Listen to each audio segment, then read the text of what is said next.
Last match হিসাবেও world কাপে যাচ্ছি, এটাই বড় আমার জীবনের জন্য। আমি চাই যতটুকু দর্শক, হায় রে হায়, তৌহিদ হৃদয়ের সর্বনাশ, এনামুল হক বিজয়ের পৌষ মাস। কঠিন ইনজুরিতে তৌহিদ হৃদয়ের বিশ্বকাপ খেলা শেষ। আর তাই তৌহিদ হৃদয়ের পরিবর্তে বিশ্বকাপের শেষ মুহূর্তে কপাল খুলল এনামুল হক বিজয়ের। আজই নেপালের বিপক্ষে ম্যাচ খেলতে দেশ ছাড়লেন বিজয়।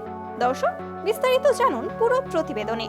তৌহিদ হৃদয় অনুশীলন করতে গিয়ে চরম আঘাত পান পায়ে, যার ফলে তাকে হাসপাতালে নিতে হয় এবং হৃদয়ের এমন অবস্থা থেকে সুস্থ হতে প্রায় 7 দিনেরও বেশি সময় লাগবে এবং এ বিষয়ে আশ্বস্ত করেছেন ডাক্তার দেবাশিস চক্র। দর্শক, আর তাই তো তাওহিদ হৃদয়ের সর্বনাশ, আর অন্যদিকে এনামুল হক বিজয়ের পৌষ মাস। শেষ মুহূর্তে বিশ্বকাপ খেলতে যাচ্ছেন তৌহিদ হৃদয়ের ব্যাকআপ হিসেবে।